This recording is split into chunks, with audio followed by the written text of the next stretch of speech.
Hello guys, so today our lecture is Material Science Lecture 5 Part 1. So friends, अगर आप हमारे channel gate tricks पर नए हैं तो हमारे चैनल को सब्सक्राइब करें। अगर आपने कर रखा है तो धन्यवाद। तो स्ट्रेट अवे आज हम अपना टॉपिक स्टार्ट करने जा रहे हैं जिसका नाम है हीट ट्रीटमेंट। इस टॉपिक को वैसे बेसिकली अपन 2 लेक्चर्स में खत्म करेंगे। पहले लेक्चर में अपन अनिलिंग, जो टाइप्स होते हैं हीट ट्रीटमेंट के, annealing, normalizing, hardening, tempering cover करेंगे। बाकी के जो मेथड्स हैं केस हार्डनिंग और सरफेस हार्डनिंग के, वो हम दूसरे पार्ट में कवर करेंगे। तो स्टार्ट करते हैं heat treatment. What heat treatment. So friends, heat treatment को स्टार्ट करने से पहले आपको स्ट्रक्चर के बारे में थोड़ी सी नॉलेज होना बहुत जरूरी है। अगर आप स्ट्रक्चर की नॉलेज नहीं है अगर आपको, तो हीट ट्रीटमेंट को समझना थोड़ा दिक्कत की बात है। जैसे कि आपने देखा होगा डिफरेंट कंपोनेंट अपनी अपनी फंक्शनल परफॉर्मेंस डिफरेंट होती है। तो डिफरेंट फंक्शनल परफॉर्मेंस होने के लिए डिफरेंट प्रॉपर्टीज की जरूरत होती है। डिफरेंट प्रॉपर्टीज के लिए डिफरेंट माइक्रो स्ट्रक्चर्स की जरूरत होती है। तो माइक्रो स्ट्रक्चर क्या होता है, पहले माइक्रो स्ट्रक्चर को समझते हैं। तो फ्रेंड, स्ट्रक्चर बेसिकली 2 तरीके के होते हैं। एक होता है मैक्रो, एक होता है माइक्रो। अगर आप उसकी एक्सटर्नल कैरेक्टरिस्टिक्स को आप नेक्ड आई से, या तो नेक्ड आई से देख लीजिए, अगर आप माइक्रोस्कोप से भी देखना चाहते हैं तो 100 टाइम जूम से भी कम पर देखेंगे तो उस स्ट्रक्चर को कहते हैं मैक्रो स्ट्रक्चर। अगर आपको माइक्रो स्ट्रक्चर को देखना है, माइक्रो स्ट्रक्चर को देखने के लिए अगर माइक्रोस्कोप को अगर आपको 100 टाइम से भी ज्यादा जूम करना पड़े तो उसको कहते हैं माइक्रो स्ट्रक्चर। माइक्रो स्ट्रक्चर में friend grains and grain boundaries होती हैं। What? Grain and grain boundary. अब ग्रेन एंड ग्रेन बाउंड्री को समझने के लिए आपको पता होना चाहिए, जब आप किसी चीज को ठंडा करते हैं तो उसे कहते हैं सॉलिडिफिकेशन। अब जैसे ही आप किसी चीज को सॉलिडिफिकेशन करते हैं तो कुछ डेंड्रोइडिक लाइक स्ट्रक्चर बनता है। क्योंकि ये माइक्रो स्ट्रक्चर है तो आपको माइक्रोस्कोप से दिखेगा, डायरेक्टली नहीं दिखेगा। तो कुछ डेंड्रेट लाइक स्ट्रक्चर्स बनते हैं, इन्हीं को कहते हैं ग्रेन्स। और जब पूरी तरह ये फैल जाते हैं इस तरीके से, इनकी जो शेप होती है कुछ इरेगुलर शेप्स होती है। ओके, अब जहां जहां ये एक दूसरे को टच करते हैं, उसी जैसे मान लीजिए एक ग्रेन ये है, दूसरा ग्रेन ये है, तो इन दोनों के मिसमैच के पॉइंट पर जहां पर ये मिसमैच कर रहे हैं, या फिर ये भी ले लीजिए, तीनों जहां मिसमैच कर रहे हैं, इसको कहेंगे ग्रेन बाउंड्री। ये क्या है अपनी ग्रेन बाउंड्री, ये क्या है अपना grain. Okay, grain different grains जहां पर ये मैच करते हैं तो उस पॉइंट, उसको लाइन, जो लाइन फॉर्म होती है उस लाइन को कहते हैं grain boundary. Friend, grain boundary बहुत ही अनस्टेबल रीजन होता है, इसलिए जितने भी फॉरेन इंप्योरिटीज होती हैं सबसे पहले ग्रेन बाउंड्री पर अटैक करती हैं। यानी कोरोजन के लिए जब ऑक्सीजन रिएक्ट करता है आयरन से तो ग्रेन बाउंड्री पर ही अटैक करता है। इसीलिए क्रोमियम जब ऐड किया जाता है तो ग्रेन बाउंड्री पर ही ऐड किया जाता है, जिससे कि ऑक्सीजन अटैक ना कर सके। ओके फ्रेंड, माइक्रो स्ट्रक्चर में भी इसके बाद आपको बता देता हूं, थोड़ा एडिशनल पॉइंट बता देता हूं। तो अगर जितना ज्यादा कोर्स ग्रेन होगा तो क्या होगा, कोर्स ग्रेन होने की वजह से क्या होगा फ्रेंड, क्रीप रेजिस्टेंस ज्यादा होगा। ठीक है, जितना बड़ा कोर्स ग्रेन होगा उतना ही क्रीप रेजिस्टेंस होगा। तो आपने गैस टरबाइन ब्लेड्स के बारे में आपको पता होगा। गैस टरबाइन ब्लेड्स जो बनते हैं वो मोनो क्रिस्टल, यानी जो गैस टरबाइन ब्लेड होते हैं वो मोनो क्रिस्टल होते हैं, यानी उनमें एक ही ग्रेन होता है। ऐसा क्यों?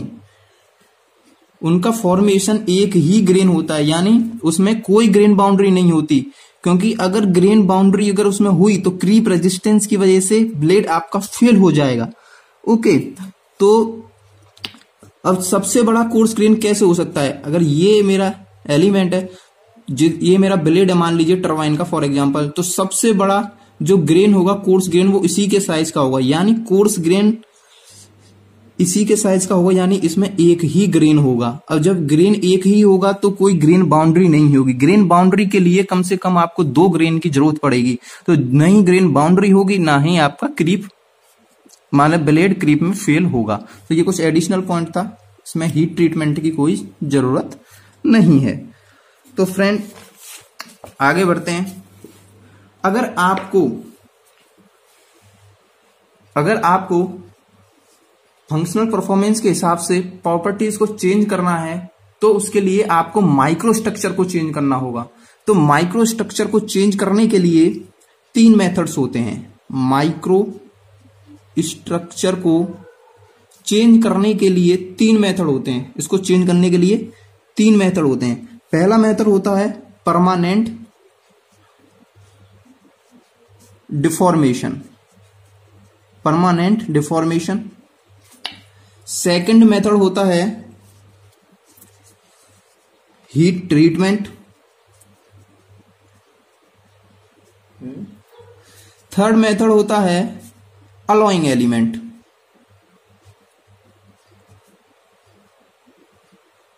Okay friend, alloying element. तो फ्रेंड परमानेंट डिफॉर्मेशन में क्या होता है, अगर आप प्रोडक्शन पढ़े हो या फिर नहीं पढ़े हो तो इसके बाद मैं प्रोडक्शन ही चालू करूंगा, तो उसमें फोर्जिंग कास्टिंग पढ़े हो, फोर्जिंग कास्टिंग, ये मैन्युफैक्चर मेथड्स जो होते हैं ये परमानेंट डिफॉर्मेशन करते हैं। परमानेंट डिफॉर्मेशन की वजह से माइक्रो स्ट्रक्चर चेंज होता है। और जो सेकंड तरीके से जो हम माइक्रो स्ट्रक्चर चेंज करते हैं वो है हीट ट्रीटमेंट। इसको हम आज का लेक्चर हमारा टोटली इस पर बेस है, ये थोड़ा इंट्रोडक्शन चल रहा है। तो जो थर्ड तरीका है वो होता है अलॉइंग एलिमेंट। ये मैं आपको स्टील वाले लेक्चर में एक्सप्लेन कर चुका हूं। जैसे कि अगर आप स्टील में अलॉइंग, तो फ्रेंड जैसे आप क्रोमियम ऐड करते हैं तो कोरोजन रेजिस्टेंस इंक्रीज होता है। 36% निकल ऐड करते हैं तो इनवार एक निकल अलॉय फॉर्म होता है स्टील में। जब ऐड करते हैं तो इसका थर्मल एक्सपेंशन कोफिशिएंट 0 होता है, जो कि प्रिसीजन इक्विपमेंट्स में यूज होता है, जैसे कि पेंडुलम। अगर आपने स्टील वाला लेक्चर नहीं देखा है तो आप जाकर देख सकते हैं। मेरा स्टील लेक्चर 4 प्रीवियस लेक्चर वही था, जिससे आपको थोड़ी मदद मिलेगी। तो आज का हमारा जो लेक्चर है वो हीट ट्रीटमेंट पर बेसिस है, यानी आज जो हम पढ़ेंगे माइक्रो स्ट्रक्चर का चेंज हीट ट्रीटमेंट से कैसे होता है ये पढ़ने वाले हैं। ओके फ्रेंड, तो फ्रेंड हीट ट्रीटमेंट के लिए मैंने आपसे कहा था चैनल पर, टेलीग्राम चैनल पर आप एक बार आयरन कार्बन डायग्राम को जरूर रेफर कर लें, तो उसको थोड़ी सी इसमें हेल्प मिल जाएगी।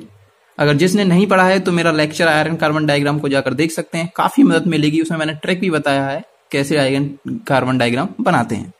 तो फ्रेंड कुछ क्रिटिकल टेम्परेचर्स लाइन होती हैं, एक बार उसे देख लेते हैं। क्रिटिकल टेम्परेचर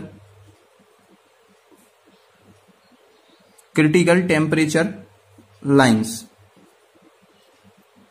ओके फ्रेंड, एक बार उसको देख लेते हैं जिससे कि हमें आगे मदद मिले। फ्रेंड जो पहली मैं बता चुका हूं आपको आयरन कार्बन डायग्राम की ट्रिक, तो आयरन कार्बन डायग्राम कैसे बनाते हैं मैं यहां पर थोड़ा सा स्टील वाला पोर्शन बनाऊंगा, पूरा आयरन कार्बन डायग्राम नहीं बनाऊंगा, जिससे कि मेरे को केवल आपको क्रिटिकल टेम्परेचर लाइन बता सकूं। तो फ्रेंड इधर टेम्परेचर था, इधर अपना वेट परसेंटेज बाई कार्बन था। ओके, तो ट्रिक स्टार्ट होती है, आप 727 वाली लाइन खींचिए। ओके, तो आप ऐसा कीजिए, एक चिड़िया बनाइए, 910 से लेकर चिड़िया बनाइए। ये चिड़िया बन गई। अब ऐसा कीजिए, मैंने कुछ ब्लॉक्स बनाए थे, जैसे ये ब्लॉक्स, पर मेरे को स्टील तक बनाना है तो इसी ब्लॉक्स की बात करूंगा, इसी ब्लॉक की। ओके, तो एक चिड़िया ऐसे उड़ेगी। ओके, ये स्टील के लिए बताया है मैंने, ये हाइपो यूटेक्टॉइड स्टील है बेसिकली, और ये हाइपर यूटेक्टॉइड स्टील है। ओके, ये यूटेक्टॉइड पॉइंट था। 3 इनवेरिएंट रिएक्शन होती है आयरन कार्बन डायग्राम में बता चुका हूं, उसमें से एक ये है यूटेक्टॉइड। यूटेक्टिक नहीं है, यूटेक्टॉइड।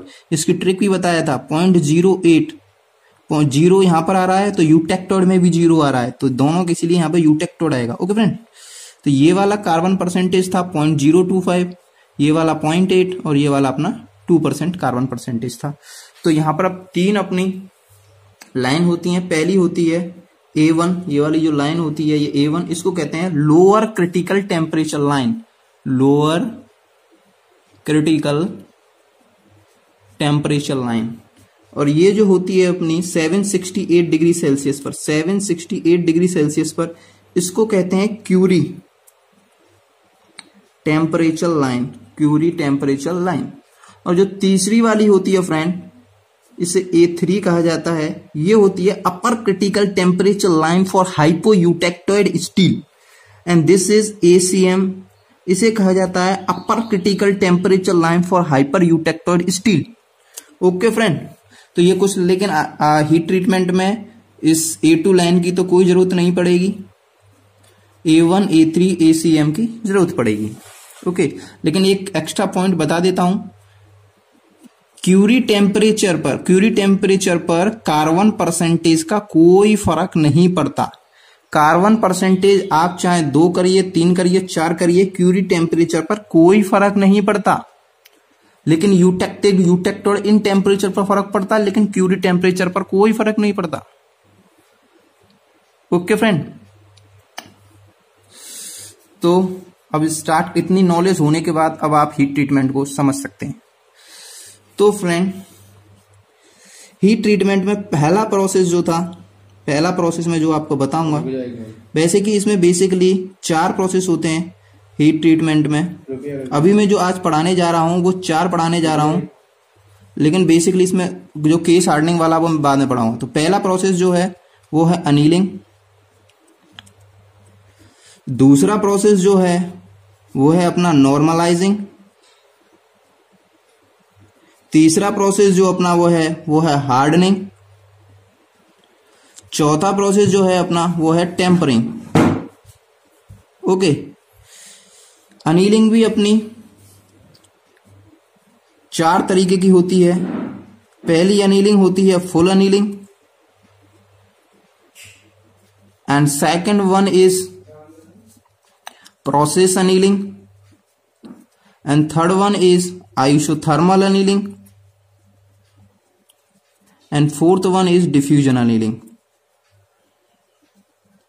बेसिकली ये दोनों मीडियम कार्बन स्टील्स के लिए किए जाते हैं और ये हाई कार्बन स्टील्स के लिए किए जाते हैं ये हीट ट्रीटमेंट। अगर आपकी मीडियम कार्बन स्टील है तो आप ये हीट ट्रीटमेंट करते हैं, अगर हाई कार्बन स्टील है तो आप ये हीट ट्रीटमेंट करते हैं। ओके, आप अलॉय स्टील के लिए भी करते हैं, लेकिन उसका कूलिंग रेट बहुत कम होता है, बहुत धीरे धीरे होता है, तो आप ज्यादा प्रेफर नहीं करते, लेकिन कर सकते हैं, मैं बताऊंगा अभी। तो फ्रेंड, आपको थोड़ा अनीलिंग, पहले हम स्टार्ट करते हैं वॉट अनीलिंग। पहले स्टार्ट करते हैं अपन अनीलिंग, पहले अनीलिंग स्टार्ट करते हैं। ओके फ्रेंड, ये मैं फ्रेंड आपके लिए पहले से ही बना चुका हूं, जिससे आपका टाइम वेस्ट ना हो बनाने में मेरा। तो देखिए अनीलिंग में क्या होता है। अनीलिंग, पहले तो बताता हूं आपको अनीलिंग में क्या होता है। अनीलिंग में आप किसी मटेरियल को, किसी भी स्टील को जिसका आप हीट ट्रीटमेंट करने जा रहे हैं, ये प्लेन कार्बन स्टील के ऊपर हो रहा है अभी, प्लेन कार्बन स्टील का, जिसका ये जो आयरन कार्बन डायग्राम है वो भी प्लेन कार्बन स्टील के लिए ही बनता है, केवल अलॉय स्टील के लिए नहीं बनता है, याद रखना। तो जो मैं प्लेन कार्बन स्टील का हीट ट्रीटमेंट करूंगा, तो जितने भी हीट ट्रीटमेंट आज मैं करूंगा सब में एक ही चीज होगी, heating, holding, cooling. Okay, heating का मेथड सबका अलग होगा, वो सबका सेम होगा, लेकिन कूलिंग का मेथड सबका डिफरेंट होगा। ओके, तो फ्रेंड अनीलिंग में क्या होता है, अपन इसे हीट करते हैं। अगर अपने पास हाइपोयूटेक्टोइड स्टील है तो अपन इसको हीट करेंगे, हाइपोयूटेक्टोइड स्टील है तो अपन इसको हीट करेंगे A3 लाइन से 50 डिग्री सेल्सियस ऊपर। ओके, अगर अपने पास हाइपर यूटेक्टोइड स्टील है तो इसको अपन हीट करेंगे A1 लाइन से, this is A1 line, A1 line से 50 डिग्री सेल्सियस ऊपर। यानी ये होती है लोअर। अगर अपने पास हाइपर यूटेक्टोइड स्टील का हीट ट्रीटमेंट करना है तो अपन को लोअर क्रिटिकल टेम्परेचर से 50 डिग्री सेल्सियस ऊपर हीट करना पड़ेगा। अगर अपने को हाइपो यूटेक्टोइड स्टील का हीट ट्रीटमेंट करना है तो अपन को A3 यानी upper critical temperature for hypoeutectoid steel से 50 डिग्री सेल्सियस ऊपर हीट करना पड़ेगा। ओके, तो ये अनीलिंग का, ये इसको कहते हैं फुल अनीलिंग। लेकिन जो कूलिंग मेथड होता है अनीलिंग में वो होता है फर्नेस, यानी आप उसको जैसे हीट करेंगे आप उसको फर्नेस में ही छोड़ देंगे ठंडा होने के लिए। ओके, आप उसको ठंडा होने के लिए फर्नेस में ही छोड़ देंगे। ये कूलिंग मेथड है अनीलिंग का। तो उसी के बेसिस पर 4 मेथड हैं अनीलिंग के। पहला मेथड है फ्रेंड फुल अनीलिंग। पहला मेथड है फुल अनीलिंग, जो कि मैं अभी आपको बताया था, ये फुल अनीलिंग ही बताया था। दूसरा, इससे क्या होता है, डक्टिलिटी बढ़ती है। इससे क्या होता है, डक्टिलिटी इंक्रीज होती है। जो सेकंड मेथड है फ्रेंड वो है प्रोसेस अनीलिंग।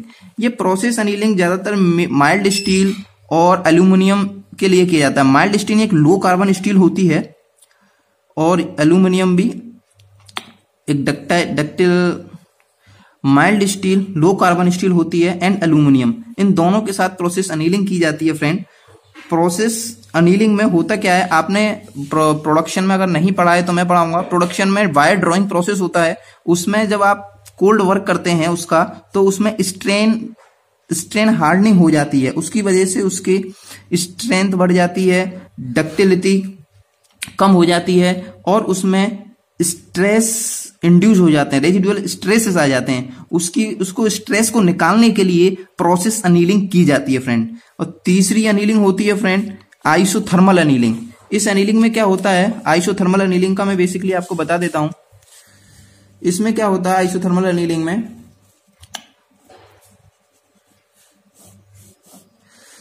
सीमेंटाइट, ये वाला क्या होता है, ये आइसोथर्मल अनीलिंग में ये सीमेंटाइट होता है। ये गामा प्लस Fe3C वाला रीजन है, ये गामा प्लस Fe3C वाला रीजन है, ये अल्फा प्लस Fe3C वाला रीजन है। तो इसमें क्या होता है, Fe3C चेंज होता है गामा में, फिर गामा चेंज होता है Fe3C में।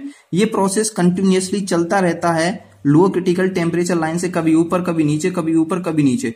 और Fe3C का जो स्ट्रक्चर होता है वो होता है ऑर्थोरोम्बिक, एंड गामा का तो आपको पता है ये FCC, यानी FCC to orthorhombic, orthorhombic to FCC, यह चलता रहता है लगातार।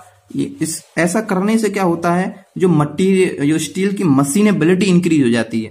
लेकिन चौथा जो प्रोसेस है फ्रेंड वो है डिफ्यूजन अनीलिंग का। Diffusion annealing basically alloy steels के लिए की जाती है, अलॉय स्टील्स के लिए की जाती है।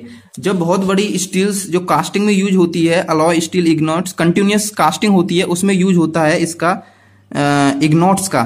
तो अलॉय स्टील में क्या होता है फ्रेंड, डिफरेंट एलिमेंट्स ऐड किए जाते हैं और सबकी डेंसिटीज अलग होने के कारण, डिफरेंट डेंसिटी अलग होने के कारण उसको जो इनिशियली होता है वो हर एक मटेरियल जो ऐड करते हैं अलॉइंग एलिमेंट वो होमोजेनेशन में नहीं होता, यानी पूरी तरह से मिला नहीं होता। तो उसको होमोजेनाइजेशन करने के लिए डिफ्यूजन अनीलिंग की जाती है फ्रेंड। डिफ्यूजन एक ऐसा प्रोसेस होता है जो high temperature and time dependent process होता है, टाइम डिपेंडेंट प्रोसेस होता है। ओके, टाइम डिपेंडेंट प्रोसेस होता है। इसको 1150 से 1200 डिग्री सेल्सियस तक हीट किया जाता है, फिर इसको कूल किया जाता है। ओके फ्रेंड, तो ये होमोजेनिटी के लिए किया जाता है। तो इसमें क्या होता है, इसके डिफ्यूजन अनीलिंग के बाद आप होमोजेनाइजेशन तो हो जाता है, लेकिन फिर भी इसमें स्ट्रेस रह जाते हैं। उन रेजिडुअल स्ट्रेसेस को निकालने के लिए दोबारा से इसके बाद फुल अनीलिंग की जाती है। यानी डिफ्यूजन अनीलिंग करोगे तो उसके बाद फुल अनीलिंग करना जरूरी है। जैसे अगर आपको बोरिंग करनी है, अगर आपको बोरिंग करनी है तो ड्रिलिंग जरूरी है, उसी तरीके से डिफ्यूजन के बाद फुल अनीलिंग जरूरी है। ओके फ्रेंड, और जो होल्डिंग टाइम होता है ना, जो होल्डिंग टाइम होता है अनीलिंग में, वो थिकनेस पर, सारे हीट ट्रीटमेंट में बेसिकली थिकनेस पर डिपेंड करता है। जो अनीलिंग में होल्डिंग टाइम होता है 3 मिनट पर mm टू 4 मिनट पर mm होता है। ओके फ्रेंड,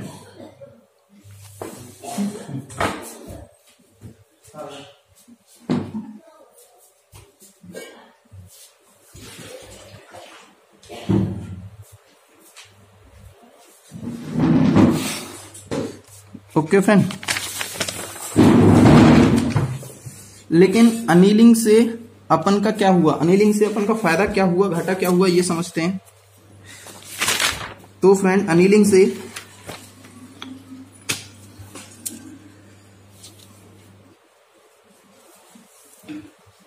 से इस डक्टिलिटी इंक्रीज हुई,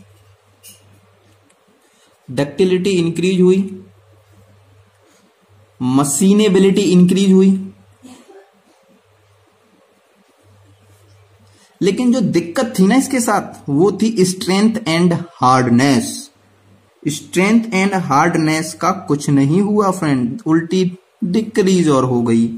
तो इसी चीज को दूर करने के लिए दूसरे प्रोसेस ने जन्म लिया। उस प्रोसेस का नाम था नॉर्मलाइजिंग। Okay friend. लेकिन एक चीज और बता देता हूं इसमें, लेकिन जब आप इसे फर्नेस में कूल करते हो ना, तो इसका कूलिंग रेट बहुत कम होता है। बहुत कम होने की वजह से ग्रेन को ग्रोथ होने के लिए टाइम मिल जाता है। जो आपने स्टेन हार्डन फाइन ग्रेन्स में चेंज हो गया था, वो कोर्स ग्रेन में चेंज होता है। कोर्स ग्रेन में चेंज होने की वजह से स्ट्रेंथ एंड हार्डनेस उसकी डिक्रीज हो जाती है। ये कारण है स्ट्रेंथ एंड हार्डनेस डिक्रीज होने का। जब ये पाया गया भाई अपना कूलिंग रेट थोड़ा तेज कर दें तो क्या स्ट्रेंथ एंड हार्ड इंक्रीज हो जाएगी, तो जन्म लिया दूसरे प्रोसेस ने। उस प्रोसेस का नाम था नॉर्मलाइजेशन। तो सेकंड प्रोसेस अपन पढ़ने जा रहे हैं, normalization. Okay friend, second process is normalisation.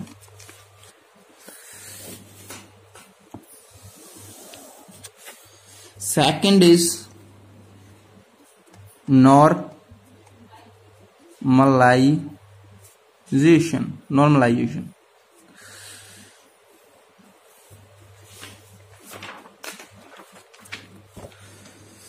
देखो फ्रेंड नॉर्मलाइजेशन में क्या हुआ, थोड़ा सा कूलिंग रेट को तेज करने के लिए कूलिंग मेथड, पहले एनीलिंग में फर्नेस यूज हो रहा था तो उन्होंने एयर यूज किया। यानी अब आप हीटिंग करके कूल फर्नेस में नहीं एयर में करोगे, तो उस मेथड को कहते हैं नॉर्मलाइजेशन। लेकिन करोगे कैसे, ये मैं आपको बताता हूं। तो यानी नॉर्मलाइजेशन में क्या होगा फ्रेंड, आपके पास अगर हाइपोयूटेक्टोड स्टील है, तो आप उसको सेम जैसे अनीलिंग में किया था हीटिंग, आप उसको हीटिंग करोगे A3 लाइन से 100 डिग्री सेल्सियस ऊपर। ओके। लेकिन अगर आपके पास हाइपर यूटेक्टोड स्टील है तो आप उसको हीट करोगे नियर अबाउट 50 डिग्री सेल्सियस ऊपर, वो भी किस लाइन से, ACM वाली लाइन से। यानी अगर आपके पास हाइपो यूटेक्टोड स्टील है तो आप यूज करोगे आप यूज करोगे upper critical temperature line for hypo eutectoid steel. अगर आपके पास हाइपर यूटेक्टोड स्टील है तो आप यूज करोगे upper critical temperature line for hyper eutectoid steel. Okay, ये तो हीटिंग का मेथड था जो कि बेसिकली सेम था, पर लेकिन फर्क इतना है, हाइपर यूटेक्टोड वाले में लो क्रिटिकल टेम्परेचर लाइन यूज होती थी, इसमें अपर क्रिटिकल टेम्परेचर लाइन यूज हो रही है। बस इतना फर्क है। हीटिंग का मेथड बिल्कुल सेम है, लेकिन डिफरेंस कहाँ है, डिफरेंस है कूलिंग मेथड में। लेकिन कूलिंग मेथड में आप जो यूज करोगे कूलिंग बाय एयर, इसे एयर में कूलिंग किया जाए। एयर में कूलिंग क्यों कर रहे हैं, क्योंकि इसमें क्या था, स्ट्रेंथ, इधर क्या था एनीलिंग में, स्ट्रेंथ एंड हार्डनेस कम थी क्योंकि इसका कूलिंग रेट बहुत कम था। लेकिन हमने क्या किया, फिर कूलिंग रेट को थोड़ा बढ़ाया, कूलिंग रेट को थोड़ा इंक्रीज किया। इसके लिए हमने कूलिंग मीडियम एयर को यूज किया। ओके, तो इससे कंसिक्वेंस में फायदा क्या क्या रिजल्ट्स आए। ओके, इसके कुछ रिजल्ट्स देखते हैं। लेकिन जितने सारे रिजल्ट्स मैं बताऊंगा ये अनीलिंग के कंपैरिजन में बताऊंगा। ओके, लेस स्ट्रेस रिलीव, यानी स्ट्रेस कम रिलीव हुआ, लेकिन अनीलिंग में सबसे ज्यादा स्ट्रेस रिलीव होता है। Ductility is less, ductility less as compared to annealing. Formability is less as compared to annealing. बार बार बोल रहा हूं, याद रखना, as compared to annealing। ऐसा नहीं है डिक्रीज हुई है, नहीं, इंक्रीज हुई है पर कम इंक्रीज हुई है, as compared to annealing, fine grain structure produce, वहां पर क्या था, ग्रेन ग्रोथ हो रही थी तो कोर्स ग्रेन स्ट्रक्चर मिल रहा था, यहां पर फाइन ग्रेन स्ट्रक्चर मिल रहा है, फाइन ग्रेन स्ट्रक्चर। अब जब फाइन ग्रेन स्ट्रक्चर अपन को मिल रहा है तो डायरेक्टली अपन को पता चला यहां से strength and hardness, strength and hardness increase, strength and hardness increase. Okay, लेकिन इसका जो प्रोडक्ट बताना मैं भूल गया आपको, अनीलिंग का जो प्रोडक्ट होता है फ्रेंड, अनीलिंग में जो प्रोडक्ट मिलता है कूलिंग के बाद वो मिलता है अपन को coarse pearlite, coarse pearlite. Okay, जो कि सॉफ्ट होता है, स्ट्रेंथ एंड हार्डनेस उसकी कम होती है। यहां पर अपन को मिलता है fine pearlite. Okay friend, fine pearlite. तो लेकिन स्ट्रेंथ भी बढ़ी, हार्डनेस भी बढ़ी, लेकिन यार डक्टिलिटी फिर तो उससे कम रह गई, स्ट्रेस भी कम रिलीव हुए। तो उन्होंने कहा थोड़ा सा और रेट इंक्रीज कर दिया जाए, यानी कूलिंग रेट को थोड़ा और इंक्रीज कर दिया जाए फ्रेंड। तो उन्होंने कूलिंग रेट को इंक्रीज किया, तो तीसरे प्रोसेस ने जन्म लिया, उस प्रोसेस का नाम है हार्डनिंग। व्हाट? हार्डनिंग। उस प्रोसेस का नाम है हार्डनिंग।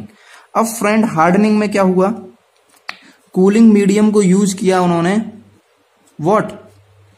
कूलिंग मीडियम यूज किया उन्होंने, 3 तरह के कूलिंग मीडियम यूज किए। जो हार्डनिंग प्रोसेस है उसको क्विंचिंग भी कहते हैं, व्हाट? क्विंचिंग। ओके, इसमें 3 प्रोसेस यूज हुए, मतलब 3 कूलिंग मीडियम यूज हुए, water, oil and brine. Mostly ज्यादातर हम वाटर ही यूज करते हैं, इसका रीजन बताऊंगा। ब्राइन के साथ क्या प्रॉब्लम है फ्रेंड, ब्राइन केवल आप लीड भी यूज कर सकते हैं, लेकिन आजकल लीड यूज होता नहीं है क्योंकि बहुत टॉक्सिक होता है, इसलिए आप इसे यूज नहीं करते। देखो, ब्राइन के साथ एक कंसंट्रेटेड NaCl होता है, सॉल्ट सॉल्यूशन होता है, लेकिन अगर तुम्हारे पास ऐसी स्टील है जो कोरोजन रेजिस्टेंस नहीं है तो आप इसे यूज नहीं करेंगे। लेकिन अगर आपके पास ऐसी स्टील है जो कोरोजन को रेजिस्ट कर सकती है तो आप उसे बेसिकली यूज करेंगे। यानी ये अलॉय स्टील्स के लिए यूज होता है जिसमें ऐसे एलिमेंट्स डले हों जो कोरोजन को रेजिस्ट करे, जैसे क्रोमियम डला हो, उस स्टील के लिए आप ब्राइन यूज करते हैं। ओके, ऑयल इसलिए यूज नहीं करते फ्रेंड, इसकी प्रॉब्लम है, इसके साथ फायर हजार्ड्स हो सकता है और थोड़ा महंगा भी होता है। फायर हजार्ड्स की वजह से नहीं यूज करते और थोड़ा महंगा भी होता है, इसलिए इसे यूज नहीं करते। लीड टॉक्सिक होता है, इसलिए इसे यूज नहीं करते। लेकिन सबसे ज्यादा कूलिंग रेट भले ही आपको ब्राइन में मिलता है, लेकिन केवल अलॉय स्टील के लिए यूज करते हैं इसे। सबसे ज्यादा मोर कूलिंग रेट मिलता है फ्रेंड इधर ब्राइन को। ब्राइन में अगर आप क्विंचिंग कर देंगे तो फ्रेंड, क्विंचिंग कर देते हैं तो होता क्या है, हमारा मुद्दा तो स्ट्रेस रिलीव करने का था, क्विंचिंग करने से उल्टा स्ट्रेस और जाते हैं। तो क्या हो जाता है, इसमें रेजिडुअल स्ट्रेसेस आ जाते हैं, रेजिडुअल स्ट्रेस इंक्रीज। हमारा मुद्दा था इसको डिक्रीज करना, ये तो यार आ और गए, ये तो बहुत प्रॉब्लम की बात है। तो उसकी वजह से क्या होता है, क्विंच क्रैकिंग हो जाती है। व्हाट? क्विंच क्रैकिंग हो जाती है। ओके, एंड थर्ड क्या हो जाता है, शेप डिस्टॉर्शन हो जाता है, शेप खराब हो जाती है, डिस्टॉर्शन ऑफ शेप। और जो सबसे मेन बात है, इसमें रिटेन्ड ऑस्टेनाइट रह जाता है। क्या? Retained austenite. ये आपको बताता हूं मैं अभी, रिटेन्ड ऑस्टेनाइट क्या होता है। इसको होल्ड पर रखिए 1 मिनट, अभी बताता हूं फ्रेंड। इसमें क्या होता है क्विंचिंग में, quenching basically high carbon steel, basically क्या मेनली और हमेशा हाई कार्बन स्टील के लिए ही अपन करते हैं ज्यादातर। तो क्या हुआ, इसमें ACM से थोड़ा सा ऊपर यानी 1000 डिग्री सेल्सियस तक ऊपर हीट करते हैं, फिर एकदम से ठंडा कर देते हैं, यानी इसको टाइम ही नहीं देते, बिल्कुल भी टाइम नहीं देते, तुरंत उसे कूल कर देते हैं। तो यानी एक चीज यहां से पता चली, मार्टेनसिटिक ट्रांसफॉर्मेशन एक टाइम इंडिपेंडेंट फिनोमेना है। तो आप नोट करिए इस बात को, जब गामा चेंज होता है मार्टेनसाइट में,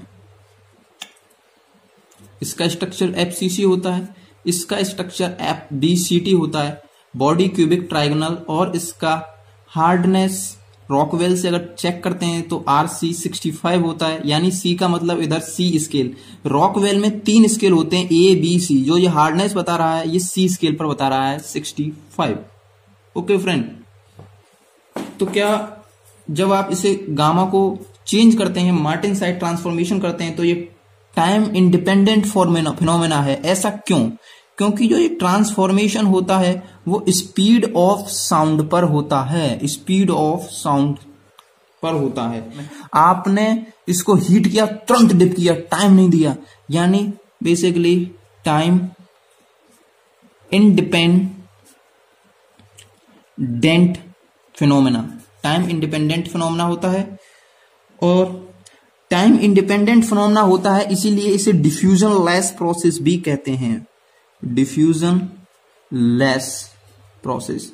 बिकॉज मैंने आपको बताया था अभी डिफ्यूजन अनिलिंग में, क्योंकि डिफ्यूजन एक ऐसा प्रोसेस है जो time dependent and temperature dependent होता है। जब ये टाइम इंडिपेंडेंट ही हो गया तो इसे डिफ्यूजन लेस प्रोसेस कहते हैं। अब जब तो फिर मास का ट्रांसफॉर्मेशन कैसे होगा? जब टाइम पे डिपेंड ही नहीं कर रहा तो मास डिफ्यूजन होता तो मास का ट्रांसफॉर्म हो जाता। अब तो डिफ्यूजन नहीं है तो मास का ट्रांसफॉर्म कैसे होगा? तो वो होगा शियर से। किससे होगा? शियर से। नोट करना, बहुत ही इंपॉर्टेंट पॉइंट है। शियर से होगा। शियर क्या होता है? टाइम इंडिपेंडेंट मास ट्रांसफॉर्मेशन। और जो मैं अभी बताया था आपको होल्ड पर रखना, वो बात अब बताता हूं। जब भी आप चेंज करते हो गामा से मार्टिनसाइट, ऑस्टेनाइट से मार्टिनसाइट, तो पूरा कंप्लीटली चेंज नहीं होता फ्रेंड। 2% नियर अबाउट 2% गामा रह जाता है मार्टिनसाइट में। इसी को कहते हैं retained austenite. What? Retained austenite, इसको कहते हैं रिटेन्ड ऑस्टेनाइट। लेकिन ये रिटेन्ड ऑस्टेनाइट रह गया, कोई दिक्कत नहीं है। लेकिन दिक्कत इस बात की है, ये रूम टेम्परेचर पर अनस्टेबल होता है फ्रेंड। जो ऑस्टेनाइट है रूम टेम्परेचर पर अनस्टेबल होता है। जब ये अनस्टेबल होता है तो क्या होता है, इसमें अगर सीजन टू सीजन चेंज होगा तो स्टील्स में, जिसमें ये रिटेन्ड ऑस्टेनाइट रह गया है, तो डायमेंशनल इनएक्यूरेसी आएगी। ओके, और हमारा कंपोनेंट खराब हो जाएगा। तो इसको एलिमिनेट और प्रिसीजन इक्विपमेंट में आप यूज नहीं कर सकते। जब ये dimensional season two season change हो रहा है तो आप प्रिसीजन इक्विपमेंट में इसे यूज नहीं कर सकते। ठीक है, तो इसको एलिमिनेट करने के लिए अपन 3 मेथड पढ़ते हैं। क्या होते हैं? 3 मेथड होते हैं। पहला मेथड होता है सब जीरो कूलिंग। इसको यानी रिटेन्ड ऑस्टेनाइट को कंप्लीटली, यानी रिटेन्ड ऑस्टेनाइट को मार्टेनसाइट में ट्रांसफॉर्म करने के लिए 3 मेथड होते हैं, यानी सब जीरो कूलिंग होता है। ये बेसिकली ये मेथड क्रायोजेनिक एप्लीकेशंस में यूज होता है, यानी इसको आपको -40 डिग्री टू -200 डिग्री सेल्सियस तक ले जाना पड़ता है, जो कि इम्पॉसिबल है थोड़ा। इसके लिए आपको लिक्विड अमोनिया की जरूरत पड़ती है। क्रायोजेनिक एप्लीकेशन में ही यूज होता है वो, तो हम इसको प्रेफर नहीं करते। सेकंड, आप परमानेंट डिफॉर्मेशन से कर सकते हैं, परमानेंट डिफॉर्मेशन से कर सकते हैं। Okay friend. तीसरा मेथड है high temperature tempering. What? High temperature tempering. अब ये टेम्परिंग क्या है भाई? मैंने आपसे कहा था अगर आप डिफ्यूजन अनीलिंग कर रहे हो तो फुल अनीलिंग करना जरूरी है। इसी तरह अगर आपने मार्टेनसाइट ट्रांसफॉर्म किया है, क्विंचिंग की है, तो टेम्परिंग करना जरूरी है। क्यों? ये जो स्ट्रक्चर फॉर्म होता है मार्टेनसाइट इतना हार्ड होता है कि आप प्रैक्टिकल पर्पज में आप इसे यूज नहीं कर सकते। तो इसकी ब्रिटलनेस को कम करने के लिए अपन यूज करते हैं टेम्परिंग। टेम्परिंग भी 3 तरीके की होती है, high temperature tempering, low temperature tempering, medium temperature tampering.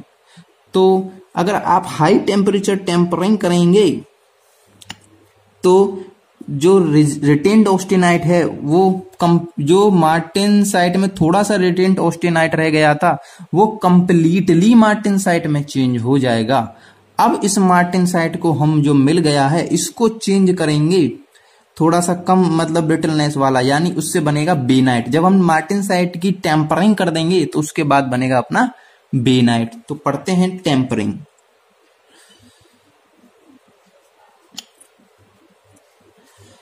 Tempering, okay friend. So for high temperature tempering, we heat the steel up to 500 to 650 degrees Celsius, then cool it. And the advantage of high temperature tempering first is to convert the retained austenite into martensite completely, and other advantages are to increase strength and toughness. And the product form after high temperature tempering named as sorvite. And second one is medium temperature tempering. In this we heat the steel up to 350 degrees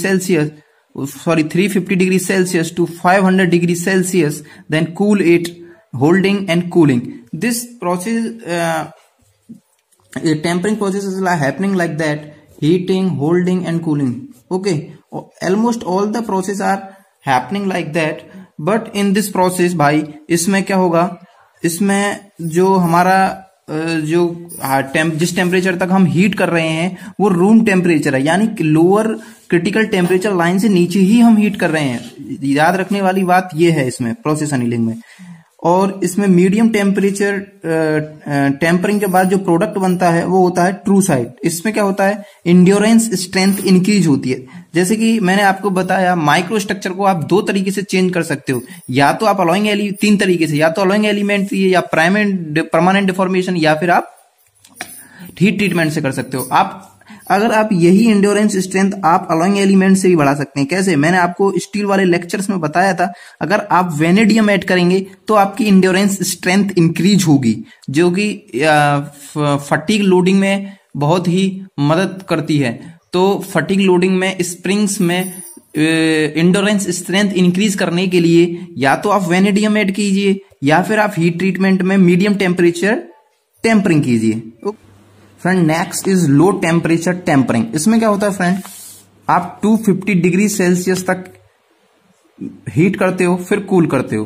तो इससे फायदा क्या होता है, इसका advantage क्या है, internal stress will remove, strength increase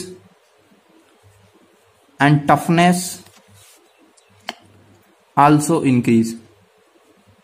okay friend,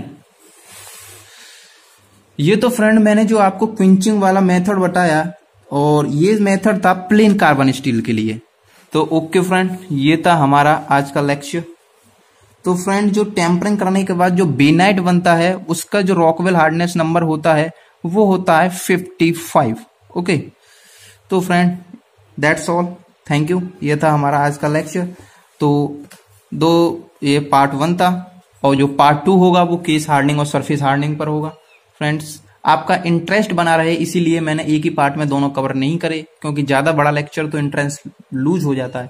तो थैंक यू फ्रेंड, आपको हमारा चैनल पसंद है, आप हमारे चैनल से जुड़ा रहना चाहते हैं तो आप हमारे चैनल को सब्सक्राइब करें प्लीज, जिससे कि आपको ट्रिक और ट्रिकी वीडियो मिल सकें। लेकिन जाते जाते आपको एक ट्रिक बता जाता हूं, क्योंकि हमारे चैनल का नाम है ट्रिक गेट ट्रिक्स, तो ट्रिक तो बनती है। फ्रेंड जितने भी प्रोसेस हार्डनिंग से चालू होते हैं, ये है ट्रिक सुन ली, जितने भी प्रोसेस हार्डनिंग से चालू होते हैं उनके लिए जो स्टील मेनली यूज होती है वो होती है high carbon steel. Okay friends, thank you, please subscribe the channel.